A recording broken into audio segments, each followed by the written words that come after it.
Well, I have a story for you today about a guy who is trapped into sexless marriage and eventually, surprise, surprise, he cheats on his wife. So this is a pretty common story, actually. This is a story that is pretty predictable and happens all the time. It's crazy to me how a guy, men or women, because there's actually, I know this is hard to believe from my audience, but there's a lot of sexless marriages because the guy isn't performing, isn't having sex with his wife.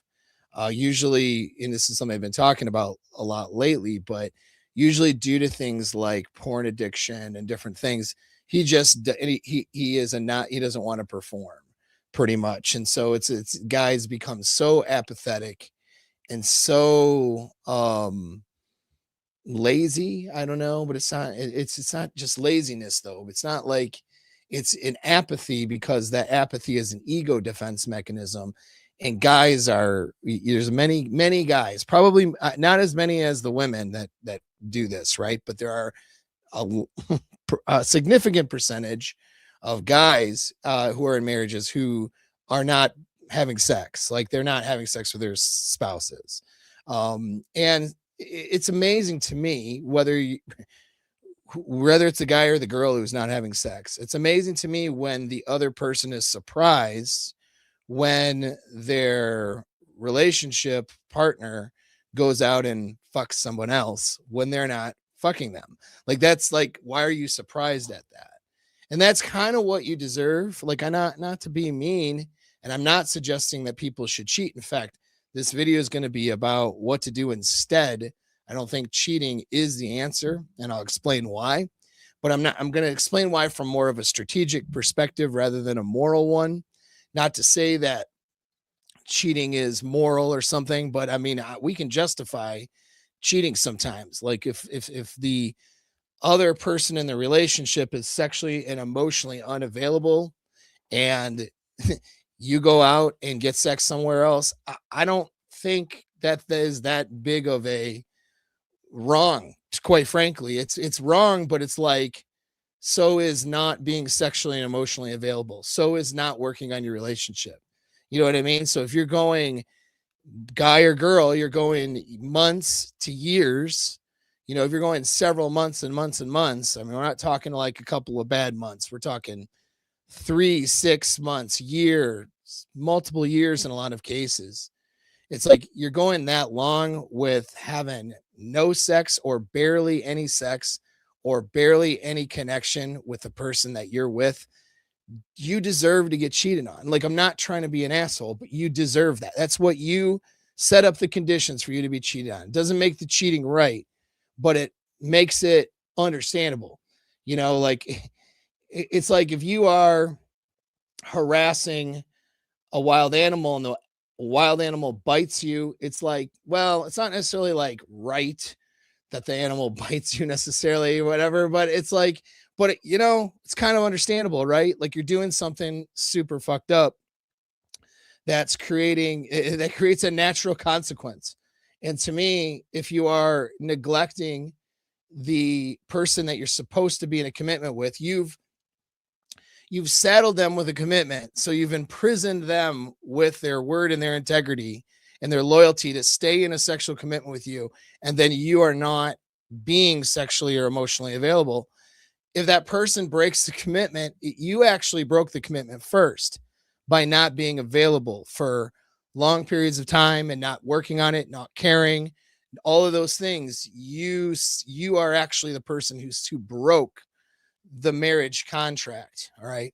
The marriage contract, if it's marriage or if it's just a commitment of fidelity, part of that is sexual availability. So the implied task and actually express task. So it's expressed in marriage vows, right? That you are supposed to be sexually and emotionally available for the person you're with. And if you feel like that's a chore or a task or some form of imprisonment, like a lot of women present that, then maybe you shouldn't ever get married. Maybe you shouldn't be in monogamous relationships. Maybe you should just stay casual, because part of the commitment is being available to the person who is pledging their sexual fidelity to you. And so if you are a person who is not sexually available for the person you're with, and we're not talking because of health reasons, you got in and when I say health reasons, people make up all kinds of bullshit. I mean, like, you got in a car accident and you're laid up for 9 months and can't physically perform. That's different. That's a different sort of thing than what usually happens in these scenarios, right? And so, like, if you are just willingly choosing to not be available, you are breaking the vow and the commitment. And if the other person sleeps with somebody else after a period of time of your unavailability, that is what you deserve. So I want to get that out of the way. That doesn't make cheating the right strategy or answer, though. So I want to get that. So that's the thing. It's like two things can be correct at the same time. Yes, the other person has broken the relationship with their lack of availability and their lack of caring about that availability. However, the answer or solution, at least the first solution, isn't cheating, or really any solution, because I'll give you a solution instead of cheating. Okay. So it's a complex issue, and a lot of people are just internet brained and they can't think through complex issues. They've probably already logged off and they're not even watching the stream right now, because they can't handle a complex thought. Two things can be true at once. The person who is sexually withholding can be the person, that is the person who's in the wrong and can deserve what happens to them. But at the same time, it can also be wrong to execute a cheating strategy. See what I mean? So two of those things, those both can be true. And that is the case here. And so I'm going to give you guys alternatives, because this is a common thing that I run into.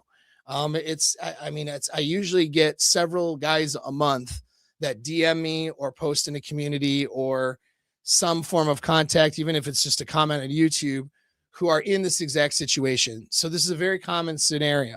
And usually the scenario I see is the woman is sexually unavailable. But I know that there is a statistically significant amount of men that are the ones doing it too.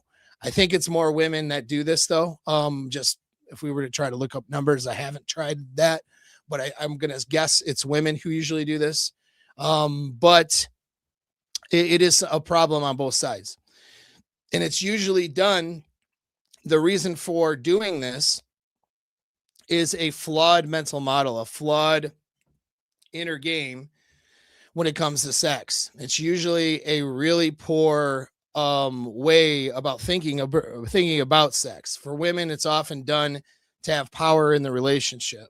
And it starts off that sex becomes a tool to get what they want, and it gives them a sense of power. And then that throws the sexual polarity off. So the guy stops being dominant and he stops doing what he needs to do, because he becomes more subservient to his wife, who is withholding sex and intimacy to get what she wants. And he wants sex and intimacy. So he becomes subservient, and that subservient causes him to lose his masculine qualities that made him attractive to begin with.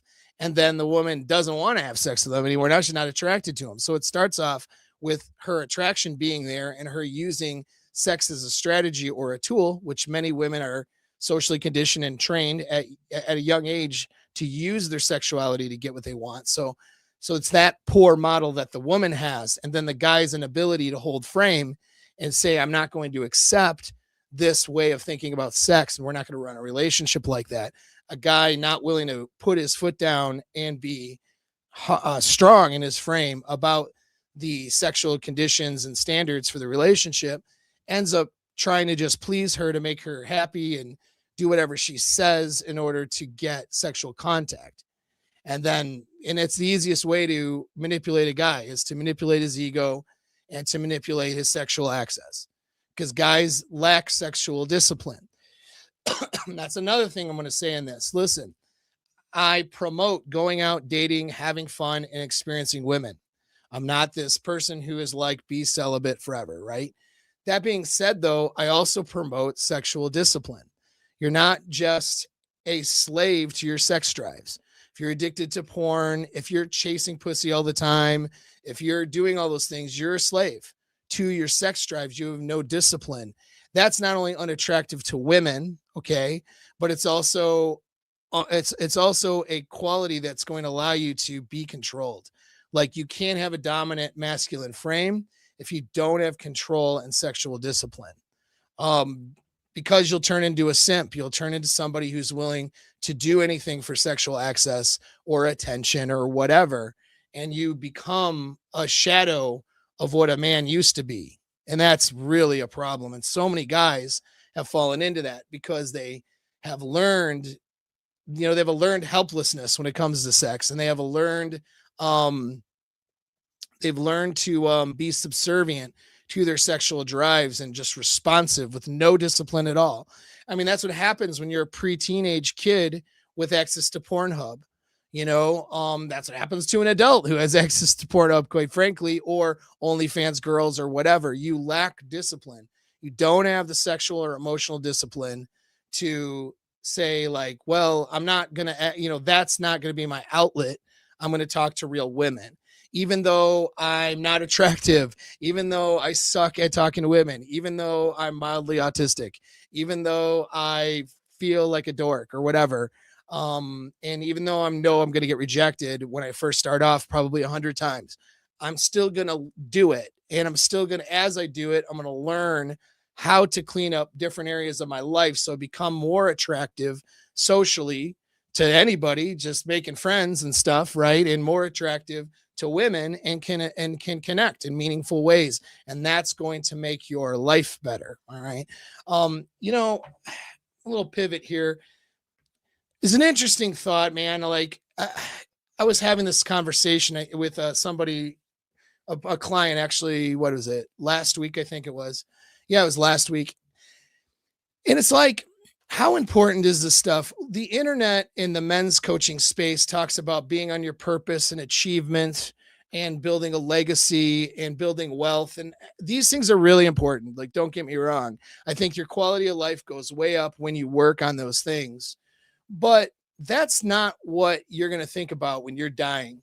All right. And I've been in many life or death situations. So you can just take my word for that. And I've seen and been around a lot of people who've been, killed or died. Right. But don't take my word for it. Okay. Look at, some of the research that's been done where they talk to elderly people or people who are on their death, their last, not necessarily death row people in jail, although that would be an interesting conversation, but like people who they don't have long to live. They have terminal illness, you know what I mean? And so you talk to people who, and they've done research on this. What are the lessons from somebody who's lived a life and knows that they have an illness and they're going to die within the next couple weeks to a couple months? What is the lesson? What's important? And in almost every case, the most important things are the people in their lives. In most every case, it's the relationships they've had, not just romantic, but other relationships too. But romantic was highest, like for a lot of people. Even people who arguably probably had not good marriages and not good experiences, even, which is most people. The most important thing, the thing that really they felt was the most important thing in their life, was their relationships. And many of them regretted not having better relationships. Many of them regretted spending too much time working or spending too much time on things that didn't matter and not fostering those real connections with people. Not letting the relationship with their kids or their family or their parents or their mom or their loved ones or their broken relationships, their divorces, all those times that they got discarded because they didn't have the game and the frame to keep it together. They regretted the things that happened with their personal relationships a lot when there was regrets. If they had anything to regret, if there's anything they could change, they would spend more time with those people. They would have done better with those people. So right now, you think because you are looking at kind of a hard world right now where people are financially distressed, people are uncertain, there's a lot of political uncertainty, what's going to happen, you're focused on a lot of utilitarian stuff. And to feel better about that, you're going to focus on goals and, achievement and stuff like that, which at least that's what the internet's going to tell you to do. And I'm not saying those aren't important. You should do those things too.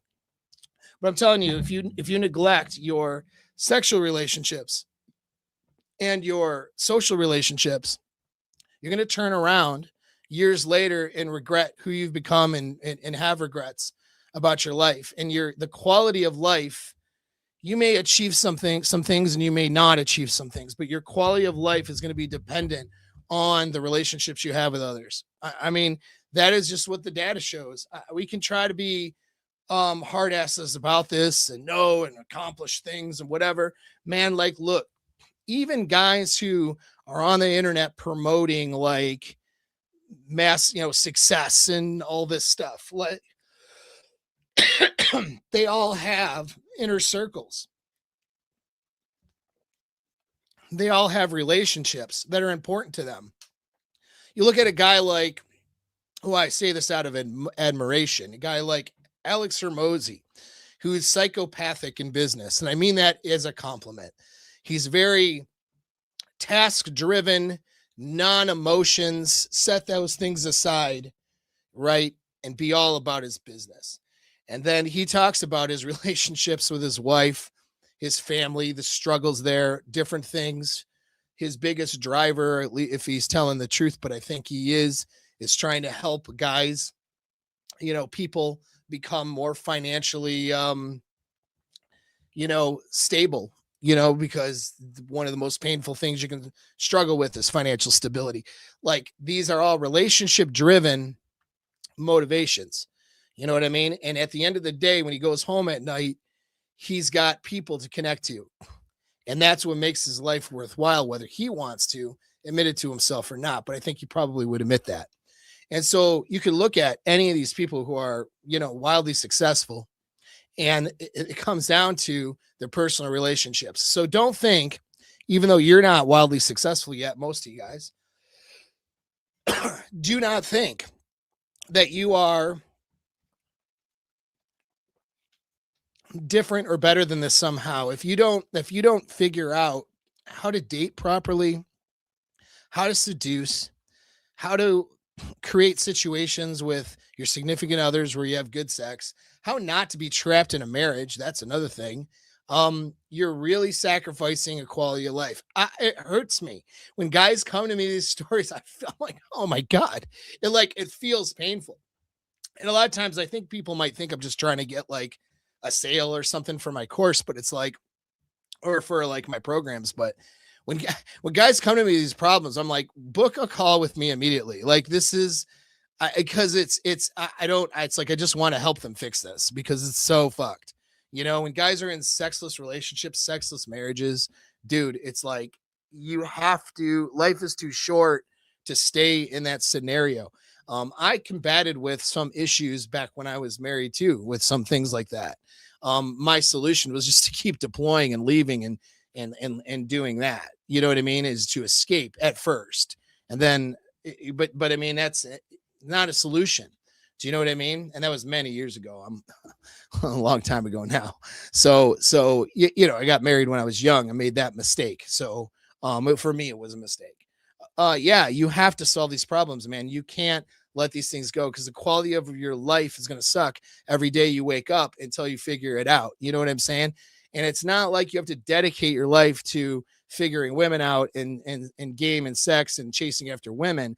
You just have to sort it out. You know what I mean? It's like your health. It's like, if you don't sort it out and get to a place where you're optimally healthy, you're just sacrificing quality of life.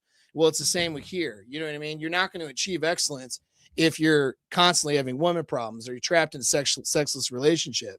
You're going to be handcuffed or, ankle shackled from doing and achieving more. Even guys who are really successful, who are trapped in these scenarios, they're pretty miserable about it. And how much more successful could they be if they had a better quality of life? Like, that's always the question. Anyway, let's get into the story here. Or else I'm just going to blabber on for the entire live stream, as I do. So let's look at this. He writes, cheating on my wife, sexless marriage, together 21 years. So parenthesis, he puts no regrets, and that's okay. I'm not going to judge this guy, but we're going to talk about strategy though. Okay. So he says, so my wife and I have had an essentially sexless marriage where maybe once a month, talking maybe once a month. The other parts of our marriage are fairly good, and we have a 6-year-old daughter. Okay, as I will, I'll interrupt the story with some thoughts to help your awareness in behavioral analysis. I love doing these stories because it helps you do behavioral analysis a little bit better. Notice the protective language there, right? He's talking about how he's been married and he's had this sexless marriage where, if he's lucky, once a month they're having sex. Like, so we're talking less than probably, less than 12 times a year, probably somewhere between 8 and 10 times a year. They're having sex, and they've been together for over 2 decades, right? Um, but then he wants to say that the other parts are good in the marriage. Well, how much that I promise you this, your a marriage is like 100x better when the couple romantically is involved with each other and desires each other rather than just cohabitating and raising a daughter together. So, like, what this tells me is this guy's standards for what he thinks is a good marriage is already really low, and he's been accepting a low standard for a very long time. So already I know he has low standards and he's accepting a low standard because it's probably been so bad for so long. He's just happy that there aren't arguments. He's just happy that, it's lower drama or whatever. But he's in this really, it's somebody, this is like somebody who's in a prison who says, the food's pretty good here. You know what I mean? Yeah, like, good. Glad you have a positive mindset about being in a prison because you can't get out of it. But the reality is, I mean, is the food really good in the prison? Like, really? If you got out of prison, would you go back and visit just to have lunch there? Probably fucking not. You see what I mean? And so, like, this is the language of someone who is trapped in a prison and is trying to make the best out of their situation. Now, if somebody is in prison, actually in prison, I recommend that strategy. You know, Read Viktor Frankl and take that strategy of making the best out of your situation. If you're in a marriage, though, you put yourself there, you built the walls of the prison around yourself, and now you're living in it. You are the warden. You think your wife is the warden, but you're not. You are the warden. You are the person who has created the prison, sentenced yourself, and now is living out your sentence. You're the judge, jury, warden, and prison guard, all in the same thing. You just have to change it.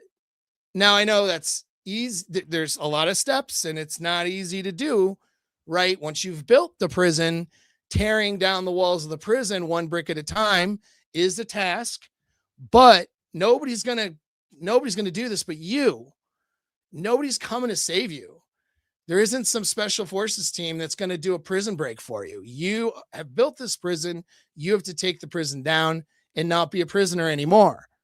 And so when guys talk like this, that's basically what they've illustrated to me. I know already a lot about this situation after one paragraph. So let's continue. He says, I met her in college while she was still finishing high school. We have some shared interests, but not many. She doesn't really appreciate science and intellectual things the way that I do. And she is religious, which is quite tough to deal with. All right. So he married somebody when he was young and she was young, probably too young, quite frankly. I mean, hey, if it was 100 years ago, go ahead and marry a teenager, but it's not that time now. And we live a lot longer and we have to make much more conscious, mature decisions about who we're going to spend a life with.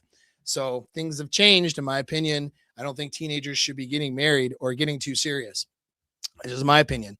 Okay. Because their brains aren't developed enough and they got a long way to go. So, but at any rate, so he married out of that, and there may be a compatibility issue. We don't really know, though, because he's just not happy with his relationship now.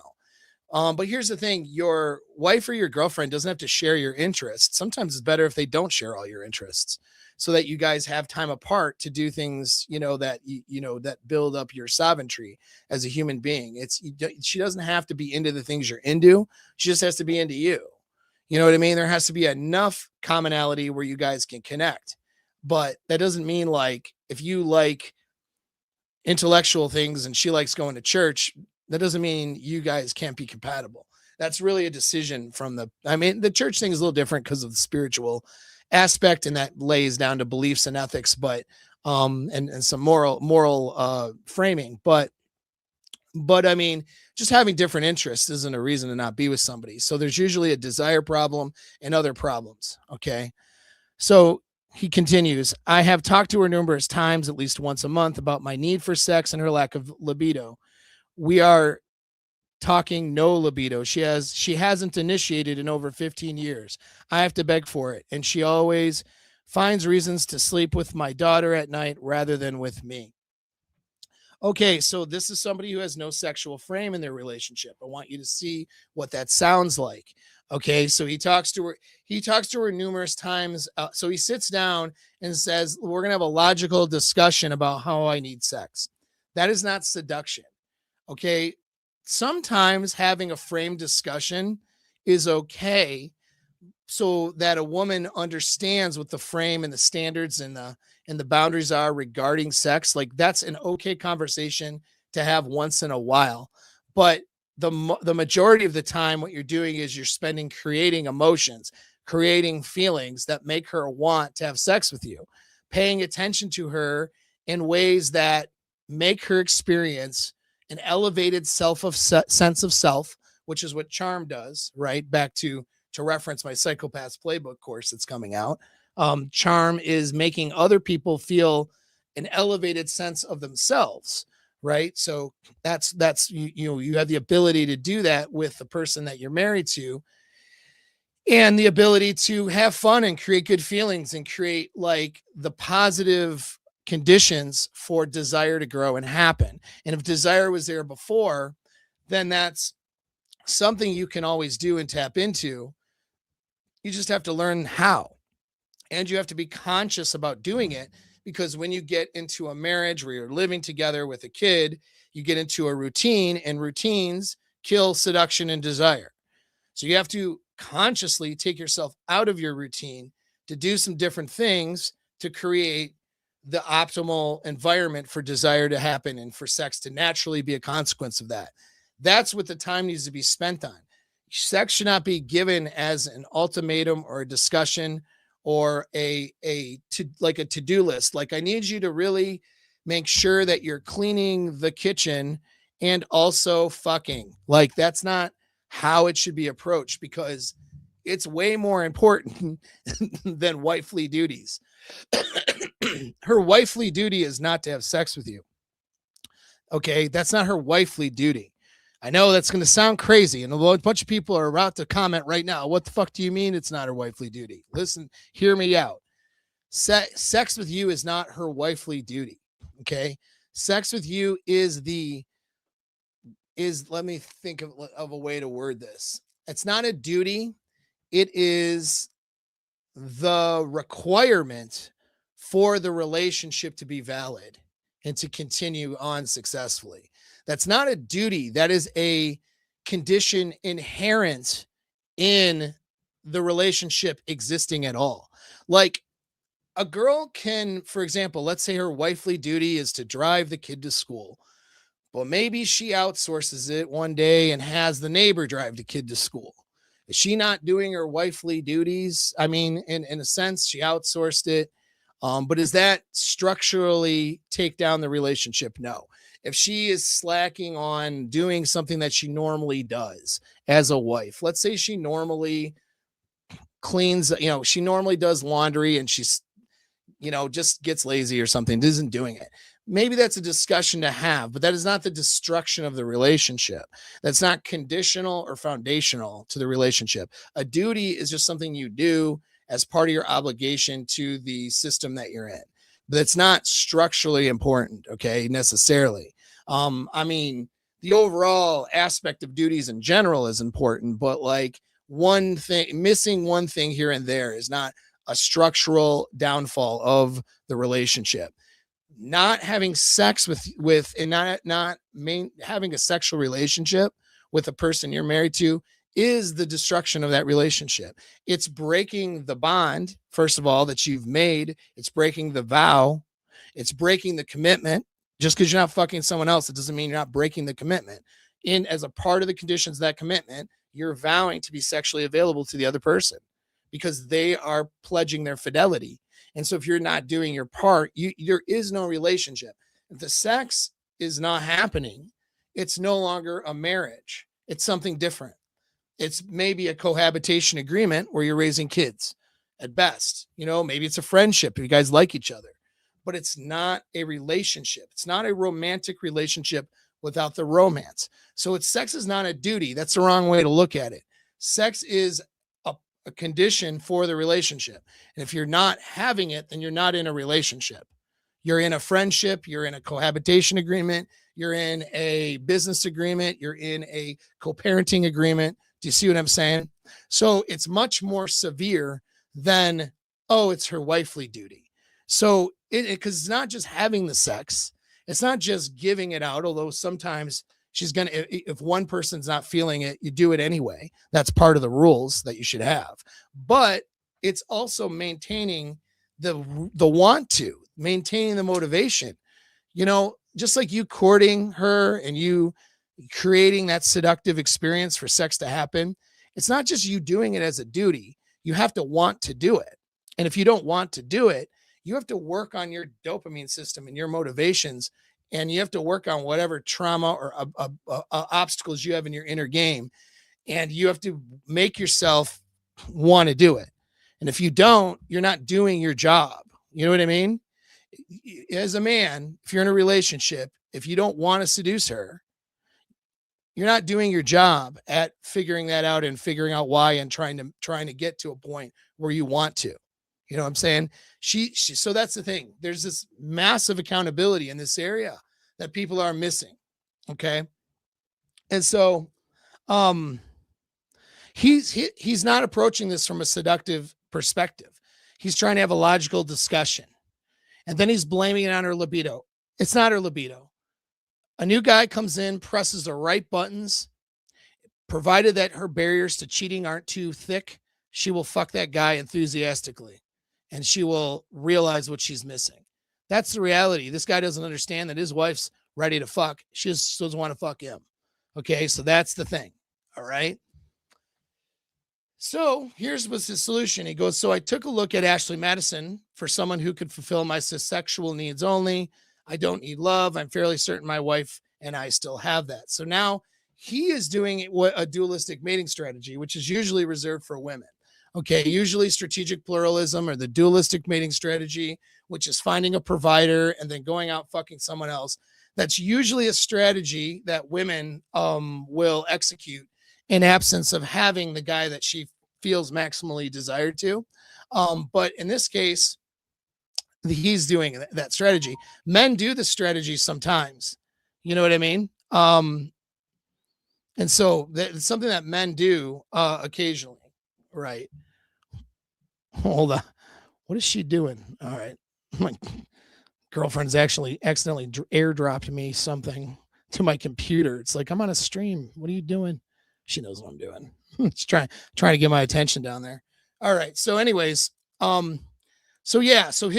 what did this guy do? He tried to have logical discussions for years and years about sex, and then she's not responsive, which is not a surprise, by the way.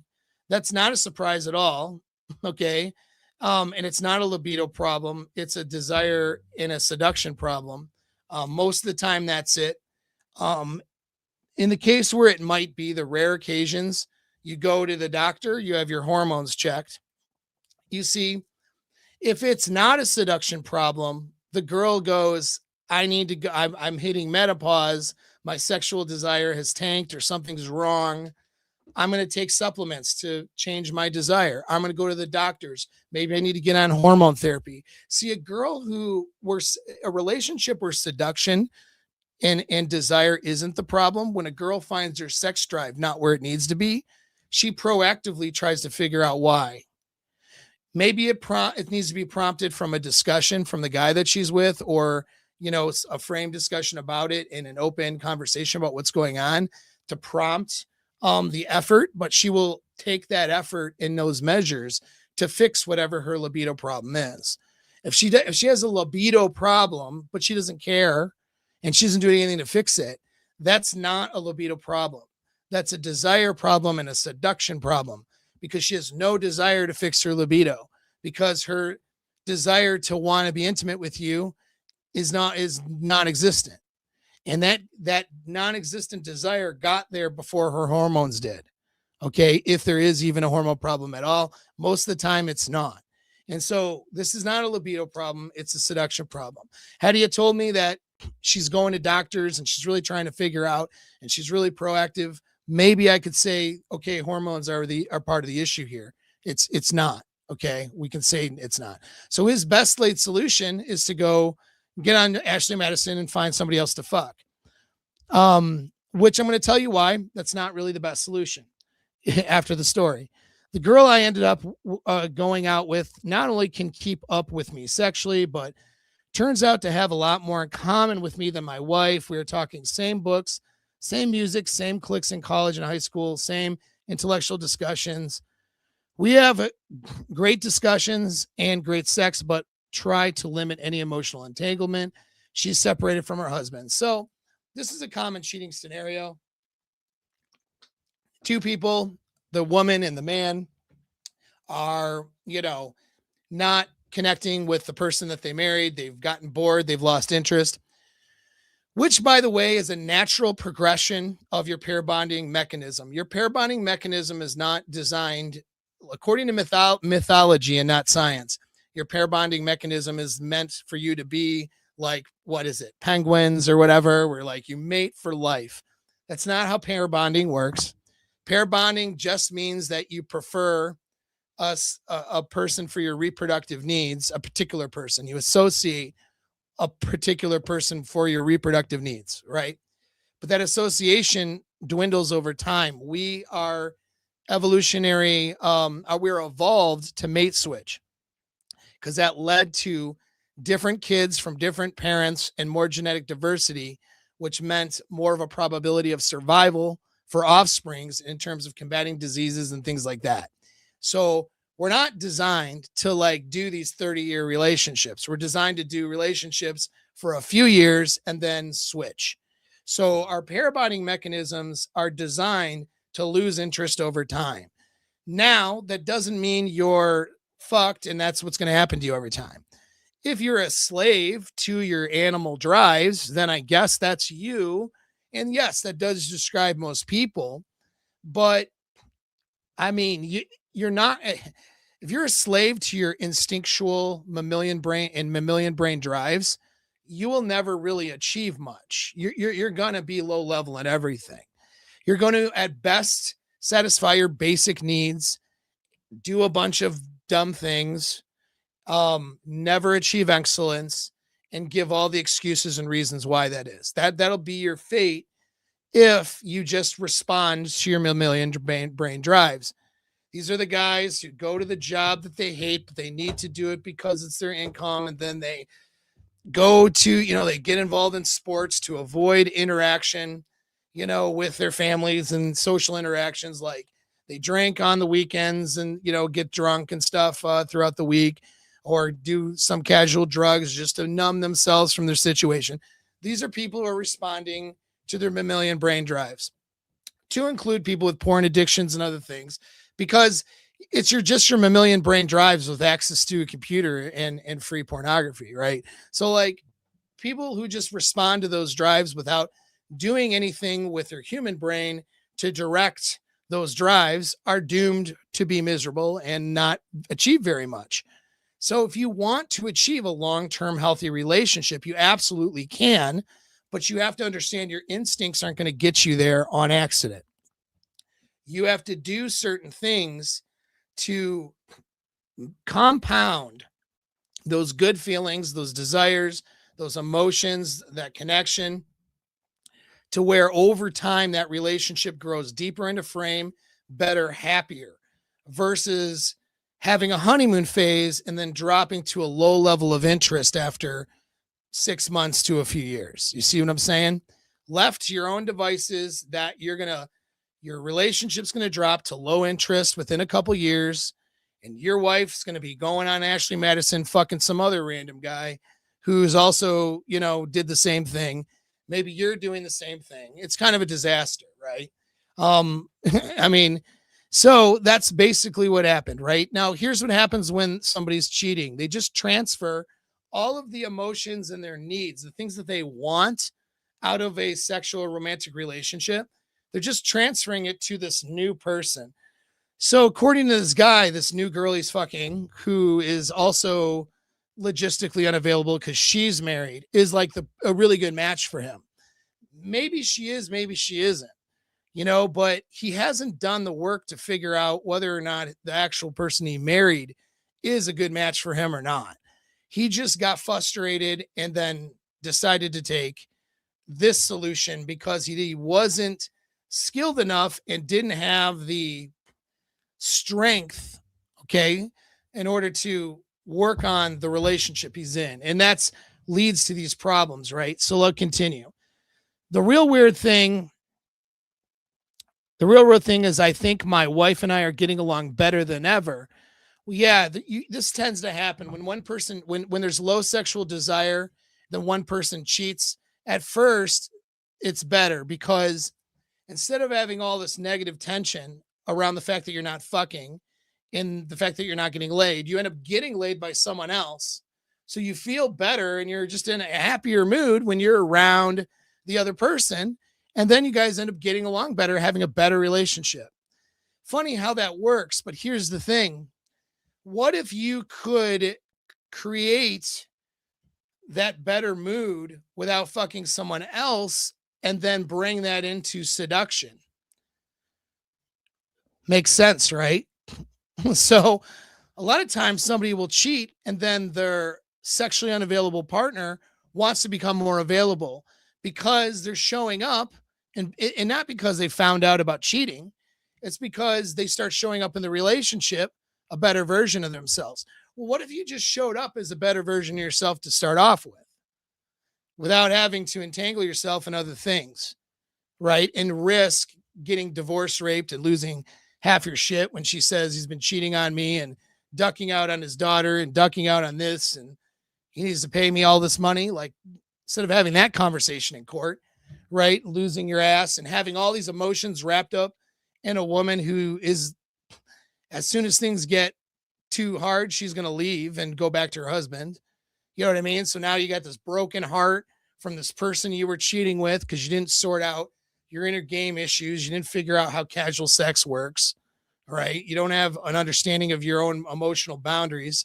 And now you're getting divorced, raped, losing access to your child. And the woman you think you're in love with that you cheated with doesn't want to talk to you because now you're too needy. Seen that scenario a lot. How about avoid that and use a better strategy? So let's see let's continue. So, and he says, it's not from guilt. I have absolutely no guilt over this. I don't think I should. I just find myself more able to deal with life when I'm not ridiculously horny. Yeah, that's correct. That is what the short-term results usually are positive when someone cheats a lot of times, but it's the long-term results that are problematic.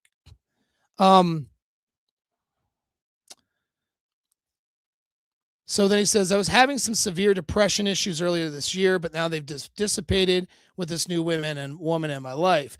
So yeah, you get depressed because you feel helpless. And so being trapped in a prison that he created for himself, he felt helpless. And then by escaping the prison into new pussy, he felt better. Again, very low level and just being driven by a million brain drives, right? Not really designing the perfect life for yourself. Okay, because if you take action to redesign your life, you're not only going to feel better, but your life is going to change. And then you can have more fulfillment and a better life going forward versus just making yourself feel better about your shitty life that you're in, which is usually what most cheating scenarios are, right? I mean, that's what it is. A cheating scenario is escaping your shitty life rather than fixing it. You know what I mean? Same as drug addiction, drinking, gambling, all these things. You're really just escaping. You're using somebody's vagina to do that instead of, maybe the local bar and alcohol or something, right? So then he continues, as far as the reason why I'm still with my wife, my daughter, I would love for her to be raised in a home with a loving mother and a loving father. And that's exactly what she's getting. Well, I got news for you. Um, you're not as good of a parent as you think you are if you don't have a good relationship with the mom, or at least a honest relationship with the mom. That's the reality. Because here's my experience, and I do have a child, by the way. I have a son who is going to be 16 in a few months. So I understand parenting, and I've also understand separating from the mom and divorce and all that stuff, on not just from working with, thousands of clients and for different issues, but also from a personal perspective. And here's what I think, and you can tell me whether you agree or not.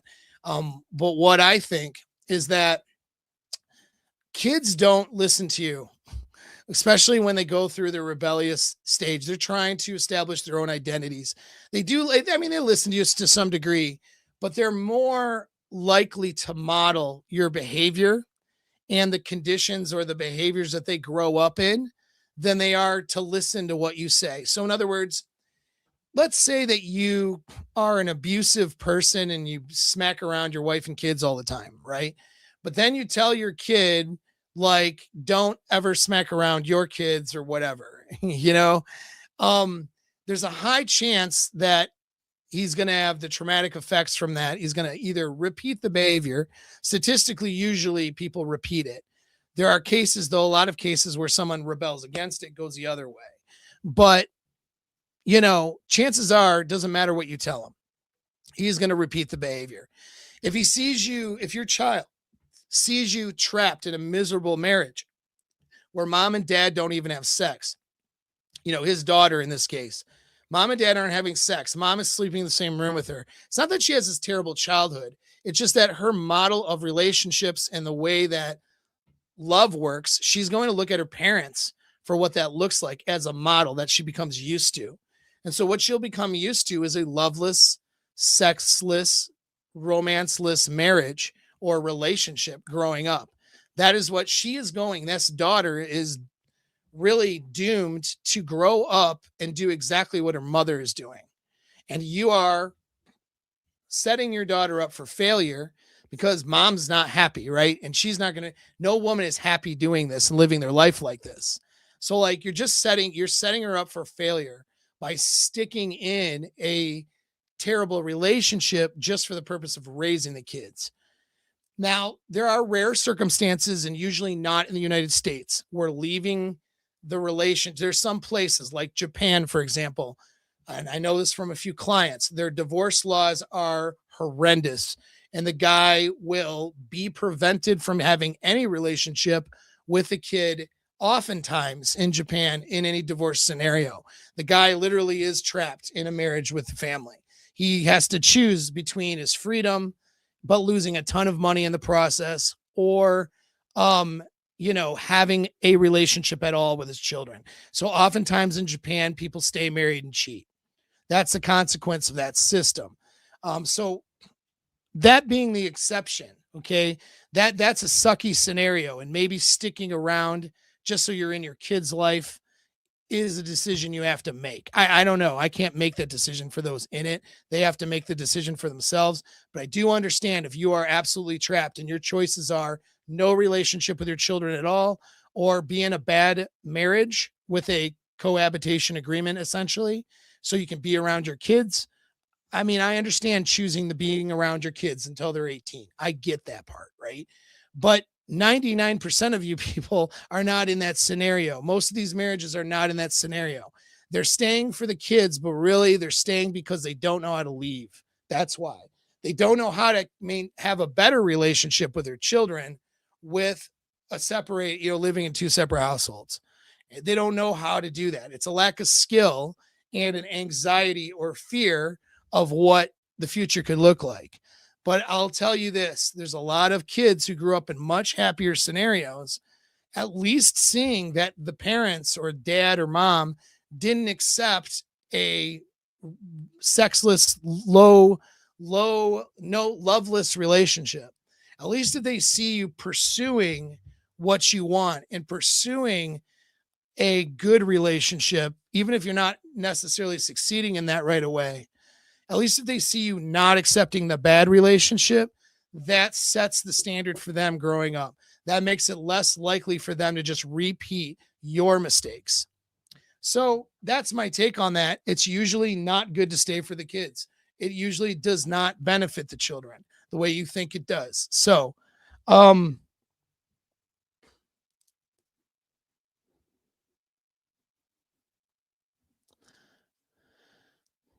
there's more here.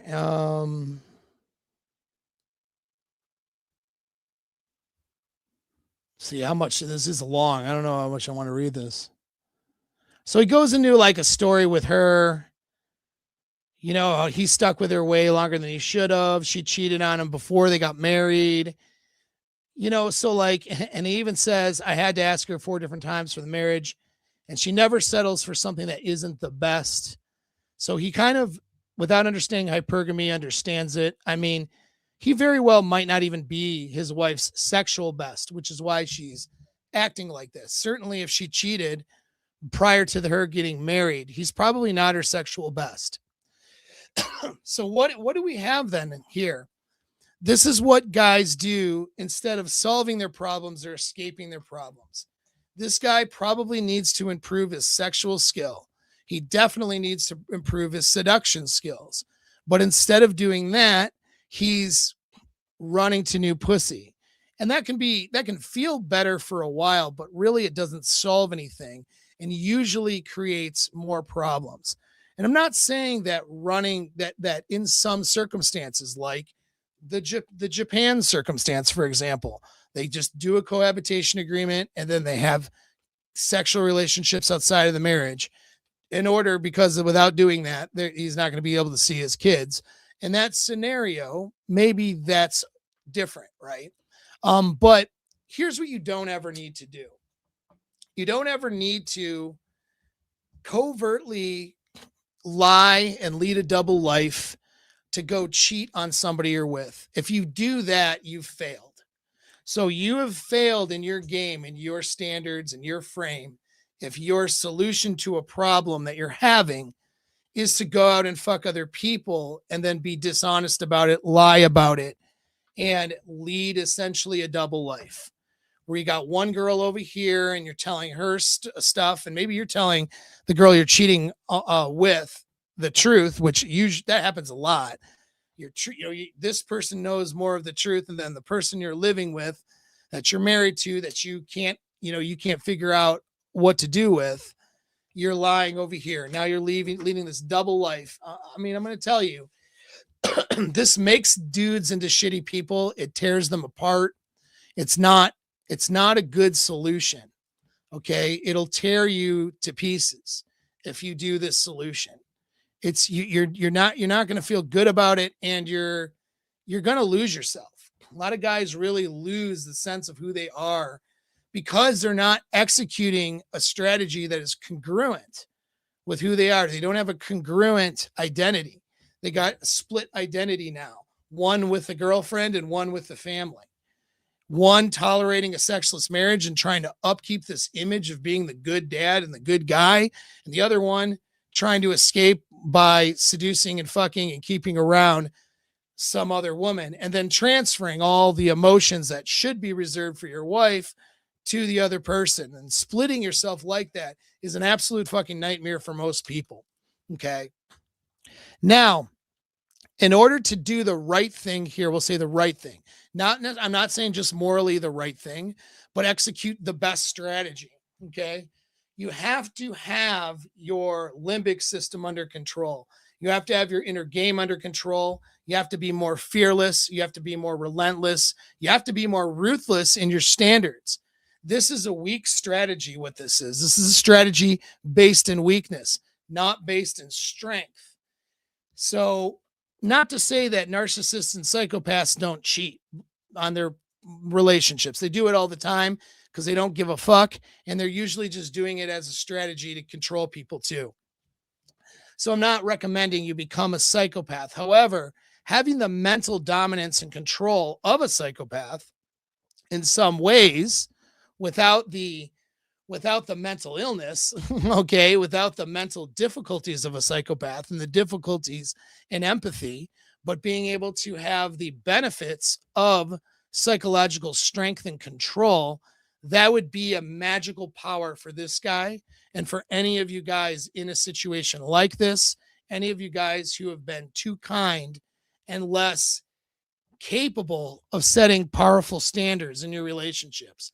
And some of you guys have set powerful standards, but you're doing it like an asshole would because you're really just angry and upset and you're doing it from an emotionally reactive place versus a calm, cool, collected, frame holding place. And so that's why this is the reason for the inner game course, the Psychopath's Playbook. I'll show you a quick commercial that I've been showing. Don't worry, guys. Those who are consistently watching me, you won't have to see this commercial. We're days away from me launching, and then you won't have to see it again, okay? But we're gonna watch it anyways. But it's a pretty cool commercial. Come on now. Have some. Psychopaths are evil, but they are successful. And not because they're evil.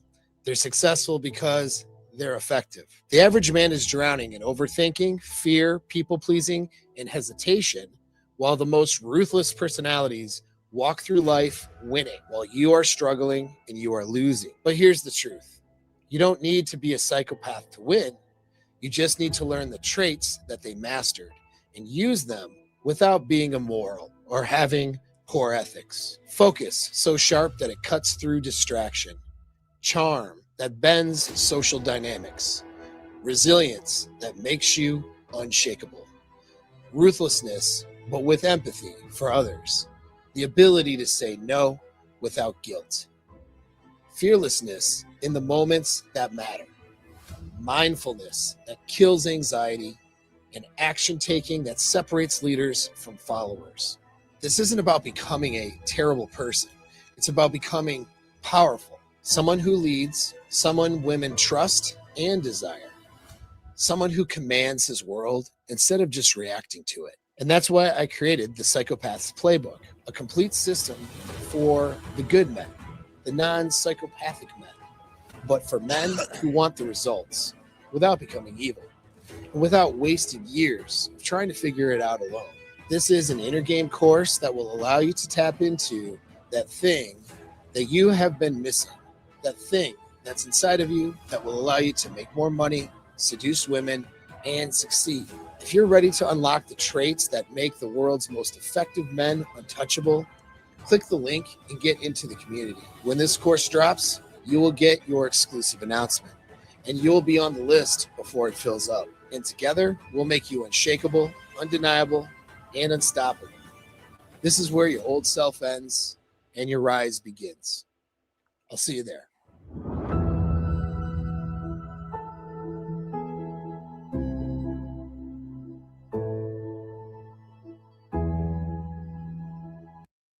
All right. So that is going to be coming soon.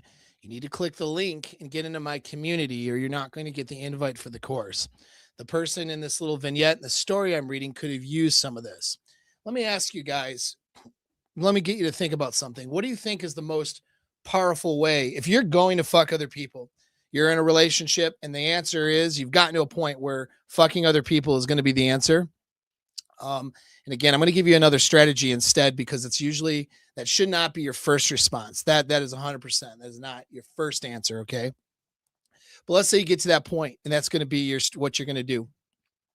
What do you think is the more powerful way of doing this? What do you think is the way that demonstrates strength, courage, and frame?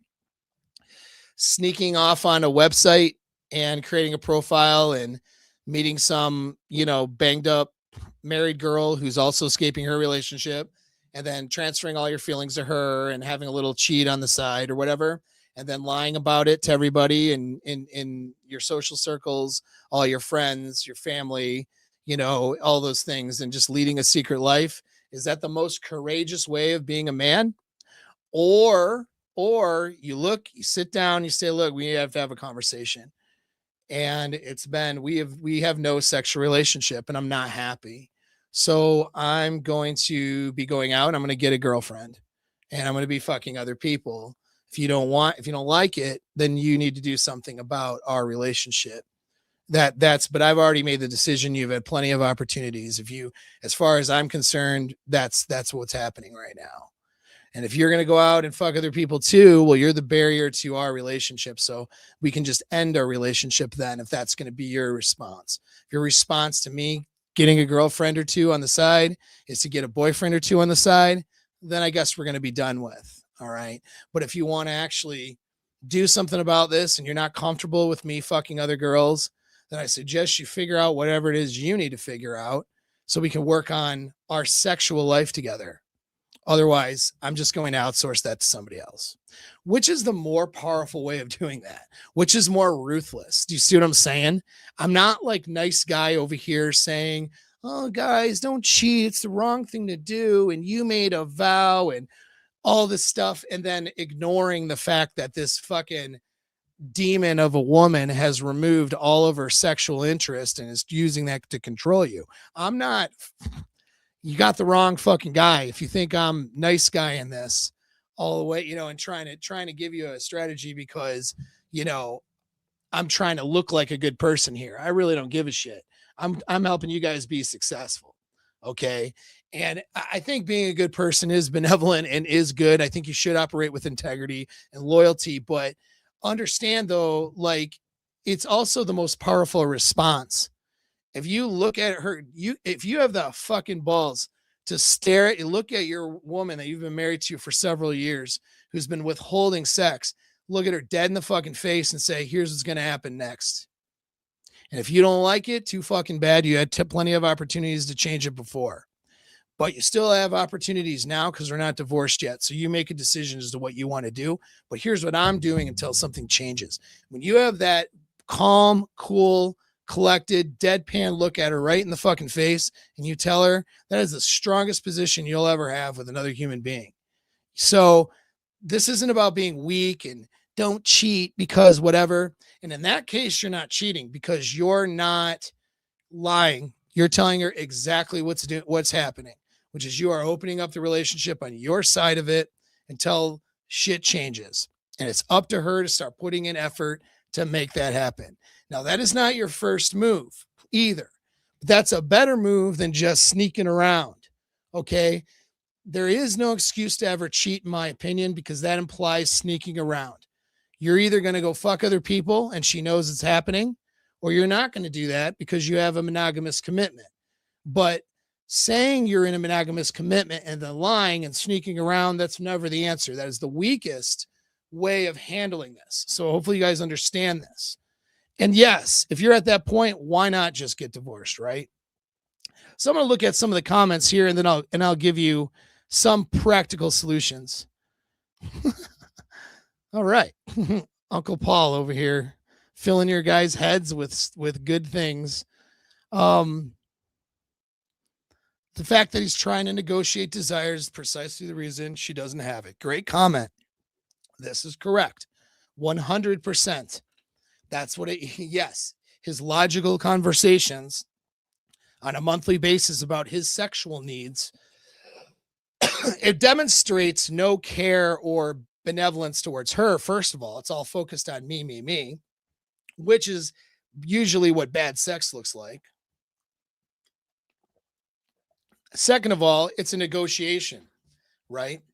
He doesn't have frame. If you have frame, you don't have to negotiate. You have conversations, you get feedback, and then you make and then you decide what the action is and you take action. That's how frame works. It's not a negotiation, right? Where you're trying to bring your argument to the table and hope that she accepts it. That is not a man with frame. A lot of guys have no idea how frame works. Most guys really don't. Which is why, like I said, get in the community first of all, if you because you probably don't know what frame is, but then go watch my frame series. It's an older video, but it's worth it.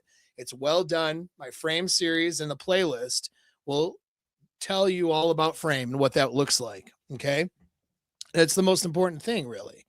Um, This is a good one. It sounds like a good one. I haven't read the whole comment yet. Most people are slaves to their mammalian brain drives because they haven't taken the action to learn about those drives and how to maximize them for success and avoid failure. Man, you guys have excellent comments today. That is absolutely 100% correct. Thank you for saying that. That's exactly correct. And that's what I'm saying. We're not slave. You can be a slave to your mammalian brain drive, but you don't have to be. You can direct those drives in a productive direction to have a really good life. That's what inner game courses are all about. You know what I mean? That course I'm going to drop, that's what that's about. You know what I mean? It's improving what's going on up here so you can take better action out there. All right. I'll just keep going. Resentment recedes but doesn't disappear. Yeah, that's correct. A flightless airplane. Yes, it is. Sexless marriage is like a flightless airplane. Yeah, here's one. So I did that in my last relationship in 2010, and fully regretted it. I hope your last relationship wasn't 16 years ago. If it was, please get in my community. Let's work on you. Okay. But I mean, thank you for the comment though. And dude, trust me, most guys regret just leading the double life. Most guys regret cheating. Anybody who's done that for any period of time, ends up like hating themselves. It's not good. It's just not good, dude. It like tears your life apart. Your focus, everything is all fucked up. It's like your whole inner game gets polluted and poisoned by this. It's a lot different than you being upfront about what you're doing. You know what I mean?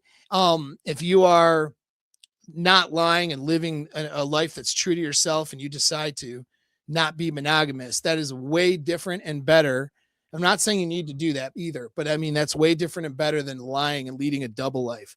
That part is no good, right? Yeah, you don't. Yeah, exactly. I mean, you don't avoid conflict avoidance is not a strategy.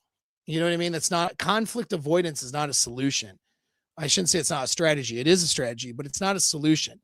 Sometimes conflict avoidance is the temporary strategy, but then you have to have a solution long term. You know what I mean? Um, okay, good. You're like my last relationship. I'm like, holy shit, 16 years ago, man. We need fucking. What's going on with you? Have you been in a coma? What's happening? Okay, good. I'm glad you got. Right. And so, yeah. So let's go over just an understanding because here's the thing: like guys in this position, they've they're used to not taking action in a ruthless way. They got a lot of things going on in the inner game that prevents them from really facing these problems. And a lot of times it's not like sometimes it's fear and anxiety, but a lot of times it's not that. They don't feel fear and anxiety. What they feel is apathy. They feel, it's a learned helplessness.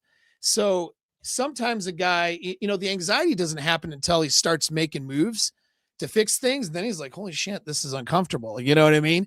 But usually a guy stuck in a sexless marriage, he doesn't feel anxiety in that moment. He just feels learned helplessness, which is just apathy. He's just not happy, but he doesn't really know how to change it. And then eventually just gets fed up and then he like tries to escape. That's usually the solution and that a guy will do. And it's not a good one. Right.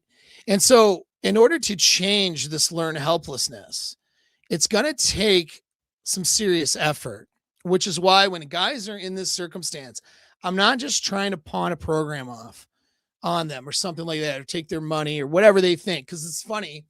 Guys with learned helplessness will tell themselves all the excuses and reasons as to why not to get help. So then, I mean, if a guy's talking to me about this stuff in my community, anything like that, he knows I have the answers. Like he knows I have the solutions to these problems. Like it's the problem never is, does Paul really know what he's doing here? Could he really help me solve this? Fucking 99% of people know that I'm going to help them solve this problem if they do what I say and take the right action. So it's not a matter. So when guys are like wondering about fixing things, they're watching my YouTube channel or they're watching this video right now. It's not like they're like, I don't know if this guy can help me. Like that's never it usually. I can't think of the last time that's been the problem. And if I challenge somebody, if that is the problem, cool. Like let me show you how, right? But it's not a hard math problem, not a hard equation to solve. But that's not usually it. Most guys know I'll get their problem solved for them. The problem is they self-talk themselves out of it because they're so used to learned helplessness. Well, but if do I really want to spend that money? Well, maybe I could just do something different. And maybe I spend that money, but I can't dedicate the time I need to right now. And so I'm going to try to wait till my life changes. And then 6 months later, 6 months from now, I'll do it because right now I have this going on or I have that going on. It becomes a bunch of reasons why not to start taking action right now. Oh, well, I really, I know it's a cost. I could afford it. And I could do a payment plan, but, I'm not going to do it because I really have these other things to pay for. And so maybe like in spring or, my daughter got soccer practice. So I don't, this is the shit that happens. It's all of the the learned helplessness reasons to not do something. It's all of your brain telling you to do whatever it takes to stay stuck. The reason why is because the brain doesn't strive for success. The brain strives for stability and homeostasis. So even though you're miserable, your brain is going to lie to you so you stay stuck. And you're going to come up with all these reasons. And the reasons usually isn't like, this guy doesn't know what he's talking about. That's usually not the reason. Usually people find me and they're like, they figure out pretty quickly that I have the solutions here. It's just they make up all the other reasons as to why they can't start right now, why they can't do it. Well, maybe I don't. Maybe I want a divorce. Maybe I don't. Maybe this. Well, I'm not really sure what I want yet. It's just all of this blah, blah, blah, blah stuff, right? And then they don't do anything. And then week after week, nothing happens. It's learned helplessness. And so that's what you have to combat. If you're in this scenario, you have to combat learned helplessness. So because of that learned helplessness, what happens is no action gets taken. There's guys who've been following my stuff for months and months, taking no real action, but with all the intentions of taking action, but action never happens. And so then what happens is they get frustrated. So then they jump in the community and they're like, all right, man, here's the situation. What do I do to fix it? Let me book like one session with Paul to get the magical answer. Hey, Paul, can you do more free stuff?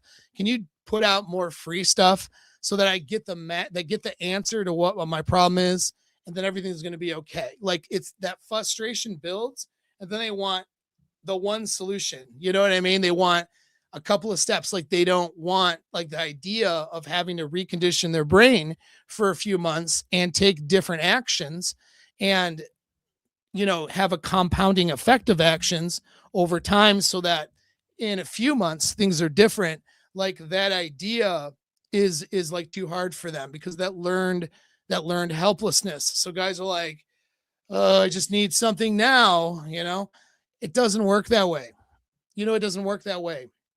You have to have accountability because you're going to fall back into learned helplessness without accountability. And you have to take small steps every week, sometimes big steps when you're ready to take them. All right. In order to change it. And if you're in the situation of where the marriage has gone south, the sex has gone south, you have to fix it by reframing the relationship. So it's not just dread. Like people will be like, well, just do dread, like dread is part of the solution, but it's not the whole solution. Okay. And usually what happens is like all of the, get your wife to fuck you courses and stuff. And all those things will focus on one or the other, but they won't focus on both. They'll tell you like, okay, like learn her love language and pay more attention to her and buy her flowers and clean the kitchen and do more dates, and even if it's good advice, it'll be like, here's what you need to do to seduce her. But then there's no dread that is implemented in it at all. So then she just doesn't see the value in your seduction. But at the same time, guys who go dread, they're just like, well, I'm going to pull away. I'm going to do this. I'm going to do that without any seduction. Well, there's no emotional buy-in for her to feel dread. When you pull away and stop initiating sex or go to the gym instead, as your big dread move, because you heard it on a red pill channel or something, which isn't necessarily bad advice in the right circumstance. But when you go to do that, she doesn't feel dread. She feels fucking like happy because you're out of her face. You know what I mean? Like, so a lot of dread programs really just make the girl feel better because she doesn't have to deal with you. So you have to reframe the relationship. It's not just dread. It's not just learning a love language, which is all horoscopes anyways. And it's not bullshit, not real. It's not going to church. It's not like, well, start doing this. It's some of those things are part of the steps, but there's a series of steps you need to do. And it's going to take you several months. It's not going to be one thing. And the reason why you do this is because you want to make sure that you've done all the right things before you sit her down, look her in the face and say, I'm fucking other people, or here's the divorce papers. All right. That's the thing. It's building up to that discussion of, I'm not happy with you. You don't seem to care. So here's the solution. All right. So you have to build to that. You can't sit there and do nothing to solve your problem and then sit down and tell her, fuck her, get out. You know what I mean? Because she has no emotional buy-in to want to fuck you anyway. So her response will be to get out and take all your shit, which maybe that's how it's going to end anyway. So maybe you skip all of that and go right to the divorce. But if you're stuck here, how come you haven't, this guy, 21 years of marriage, why hasn't he done that then? Why hasn't he just said, here's the divorce papers, I'm not happy, I'm going to go get a girlfriend? He doesn't have the balls. That's why. He can talk about his daughter. He can talk about the finances. He can talk about whatever he wants to talk about. Okay. But they're all excuses. They're all excuses to not having the balls to handle those divorce papers and go through the uncertainty of trying to navigate life without knowing what that's going to look like post marriage. That's all that is. And so that guy needs more ruthlessness. But also part of it too is he doesn't really want to do that. And it's not just because of the daughter or this thing or that thing. All right. Most guys in this scenario have emotions and feelings for the person they're married to, and they really feel hurt by the fact that she's been consistently rejecting him and that he's lost that desire. He's lost capturing her desire. So a lot of guys feel that way. A lot of guys don't want to feel like they didn't do enough to make the relationship work. And that's a reasonable thought. Like, if you walk away, you want to know you've done everything you could. That's the thing. You don't want to just sit there and be like, well, you know what I mean? I just avoided the problem and then I cheated and then blew up the relationship. That's not how you want it to go, right? You want to walk away with a clean conscience because you're building yourself from the ground up. That's the thing. And so there are, I have in a document, but it's only for mastermind members only.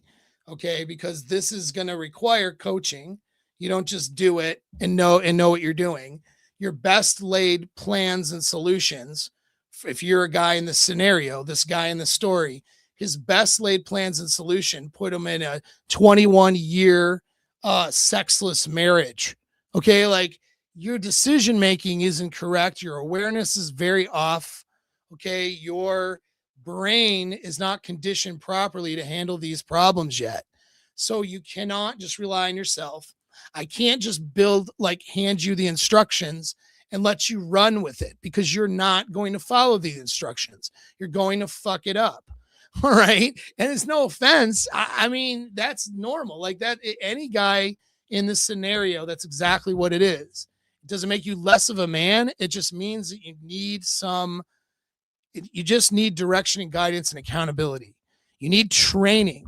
Do you know what I mean? Like, if you, for example, have never had boxing training and you don't know how to box, I'm not going to shit all over you and shame you and say you're less of a man for not knowing how to box. But I am going to tell you, if you get in the ring, you're going to get your ass kicked because you don't know how to box. All right. You need to start learning, not just from a video, not just from reading about boxing instructions, not just from hitting a bag on your own, but with no coaching or awareness of what's going on. You got to go to a gym where you're going to get feedback from a coach and from people who box on how to box.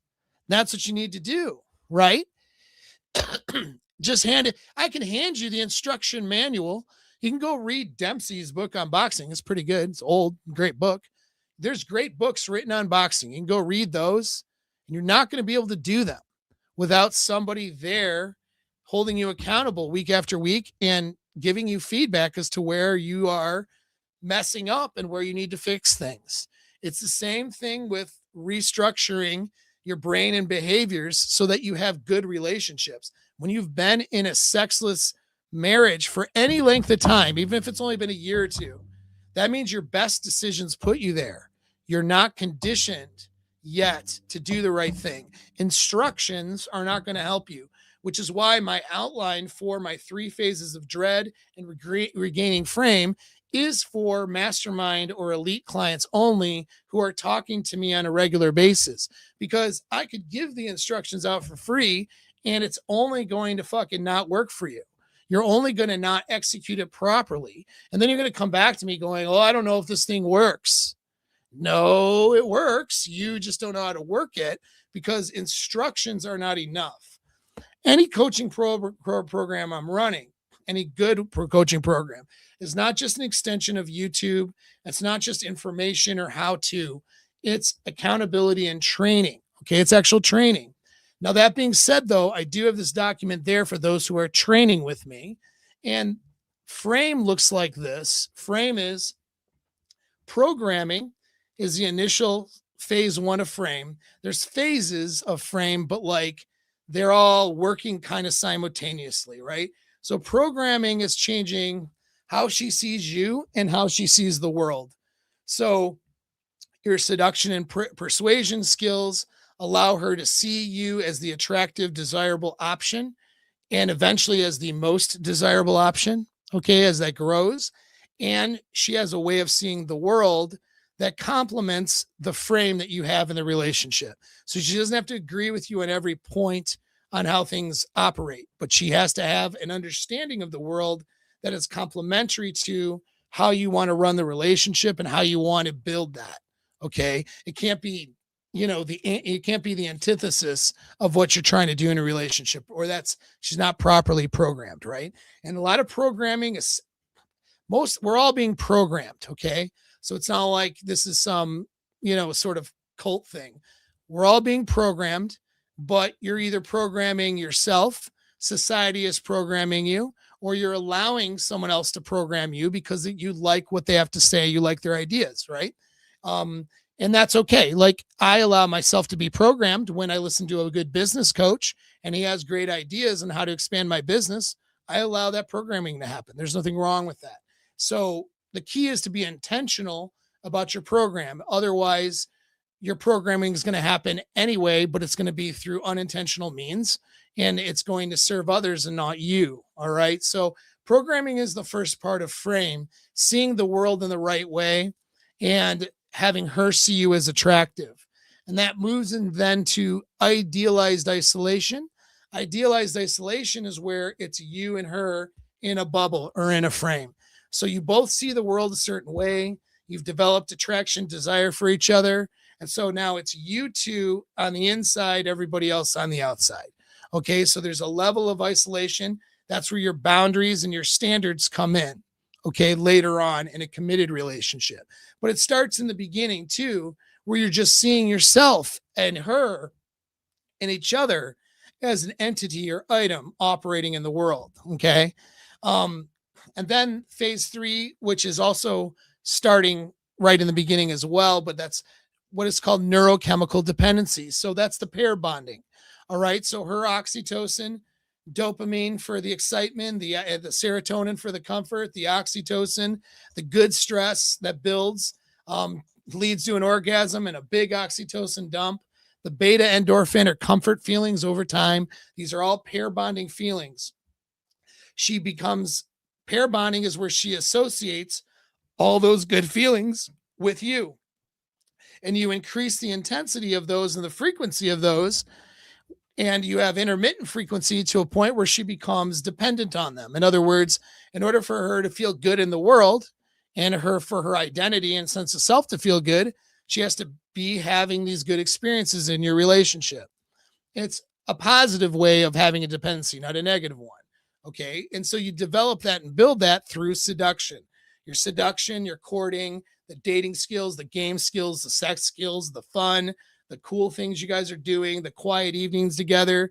You know what I mean? The emotionally bonding moments, the sexually bonding moments, the intense moments, working through problems together, going through hardship together, even that creates this pair bonding, the neurochemical dependency. Okay.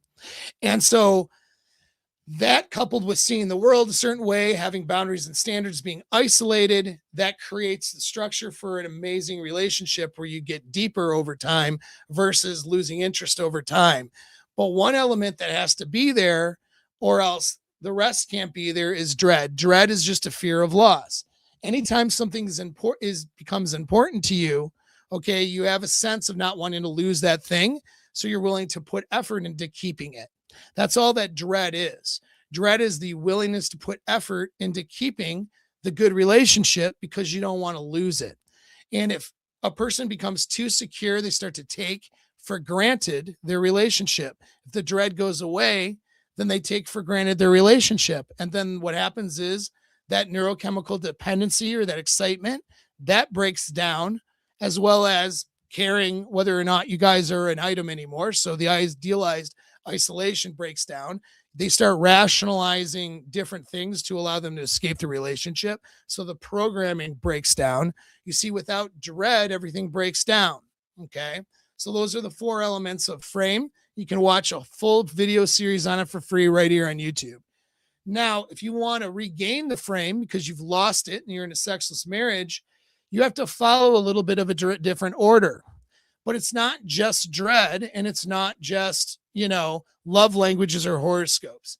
You have to start reprogramming. So she has learned to see you in the relationship as a non-sexual entity. So you have to be able to reprogram her to see it as a sexual entity. And there's certain actions and things that you will do to do that, that involve pulling away attention as well as giving attention in certain ways and framing things. Okay. Neurochemical dependency needs to be reestablished. She no longer has the good feelings with you. So you have to reestablish those good feelings, give her a sense and a reminder as to what got her in a relationship to begin with you. So reprogramming her brain and creating those spark feelings again through your seduction. That's part of the beginning steps. All right. Reprogramming is also changing the way she sees you. She sees you as unattractive now, or she would fuck you. So you pull away, work on yourself in a certain way so that she starts to wonder what you're up to and you start becoming more attractive. Most like guys will say go to the gym as a part of that solution, which is part of the solution a lot of the times. Okay. But not really a part of it if you're already going. But you see, you have to reprogram how she sees you. There's a bunch of different ways to do that that I provide in the coaching. And then now that you have made her question her thoughts and image of you as being a non-sexual being, start to see the relationship or question her current frame of the relationship as being a non-sexual relationship or something that she doesn't want to, be a part of. And she starts having good feelings again about you. She starts thinking about and missing times when things were better. Then or experiencing better things. Then the dread comes in. Now it's like, this is where her identity kicks in. Am I a bad person for letting this relationship go south? I miss the good times. He seems like he's more attractive. Other women want him. Uh-oh, I might lose him. And then that's when dread kicks in. But dread doesn't kick in if those other things aren't there. And then once dread kicks in, you're utilizing both dread and seduction to rebuild and reprogram her about the relationship and reestablish frame, in which case then you have idealized isolation again, which becomes the fourth phase of rebuilding and reprogramming and regaining frame. So that is how you do it. Well, that's the format of how to do it. The real answer of what you actually do, though, that is some details that's going to depend. I mean, there's a lot of similarities, but that's details that I'll have to cover in a coaching program. If you join Mastermind or Elite, you'll have access when I drop the Psychopaths Playbook. You'll get that course as part of your membership. Okay. So for those of you who are not in a membership program, you'll be able to buy the course until I reach full capacity. And you can only do that from being in my community. And the community is free, so better click that link. And then, but if you're in a membership program, you'll get it as part of your membership. So you won't have to pay extra money for it. It's very financially reasonable. And I don't know, more of you guys really do need it. So with that, great show today. Thanks for the participation. I really appreciate you watching. I appreciate you coming to me for solutions and needs and advice and supporting the channel. That kind of goes back to, that programming thing, which is the algorithms are not there to promote you to fix yourself or do better. They're there to feed you information that'll keep you on the platform and allow you to keep scrolling, which is not always things that are helpful to you, right? So when you have a channel like mine, which is not rage bait, which is not entertainment, I really do require your guys' support in order to get this information out to new people. You can support and give back, not, for the advice and for if you've gotten anything of value from my content, you can give back by giving to other men. How you give to other men, because men do not have enough opportunities today to get the right kind of information that will help them change their lives. Most men don't have a chance in 2026 because they're not seeing a chance. They don't have the right things in front of them that would give them a chance. So you can give back if you've derived any benefit at all just by joining the community and participating. That is one way to give back. And another way is to please support the channel and make sure you're liking and subscribing. That is another way to give back. And I really do appreciate all your guys' effort in doing that. Thanks again, and I'll see you on the next one, which may be tomorrow. We will see. I'm on this trip of doing these live streams kind of every day here until I launch that course. So we'll see what it is. If you guys have a suggestion for a topic tomorrow or Friday that you'd like to hear, throw it in the comment section. All right? Thanks again, and I'll see you later.